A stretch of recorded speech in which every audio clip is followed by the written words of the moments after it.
Hey, my name is Susan Valenti. My name is Bob Valenti.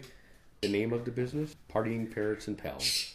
We worked for a bird rescue for a while, and we got involved with the parrots there and stuff, and we learned a lot of things through them. And then the bird rescue just kind of fell apart. And we've been doing some of the stuff they used to do, which was go to nursing homes and schools and do birthday parties. We learned the right way to care and show compassion to animals by doing what we did with the rescue. We found out people did what they did to these guys, and we took care of it from there. Yeah, because you hear these horror stories of what people do to birds, and we really were trying to prevent that by educating people before they go out and buy a bird, because some people think that a bird is just something pretty you leave in a cage all the time. They don't realize the responsibility and care it takes for these guys. And people would want to adopt the birds, and they said, well, I've got money.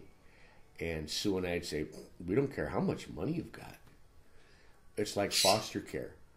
You don't care how much money that family has. All you want is love and compassion. And you're not going to take them out of a bad situation and put them into another bad situation if you truly love them. And unfortunately, birds do sometimes put their mouths on people more than other pets because they don't have hands and they can't use their feet all the time because they have to stand on them, so their beak is like another hand. We try to explain to people that birds will usually bite you one of three ways. It's because they're hungry, they're scared, or you were foolish enough to stick your fingers in the cage. They'll say, like, my uncle such and such had a bird, and he was so mean, he bit everybody and stuff like this, so people think they're going to get a bad reputation, like some people do with pit bulls. They think they're just the most vicious things in the world. But if they're a product of their environment. We show them that if you give them a little bit of time and love and patience and understanding, they'll give it back to you untold for the next 60 to 80 years. Also at the parties, we do some fun facts and things. Some of our birds know tricks, and then people, if they want, they can get their pictures taken with the birds. They're very gentle. It's totally interactive. People can come over and pet them, handle them, find out that there's nothing to be afraid of with them. They can feed them. They can see some of the things that they do. It's fun. Not only are they being entertained with their eyes, they're being entertained with the fact knowing that they can do more than just look at them. They can hold them. They can interact with them. They can pet them. They can feed them. They can hug them. People just find out that they're entertaining. They find out that they've got individual personalities, that they do more than sit on a perch and squawk.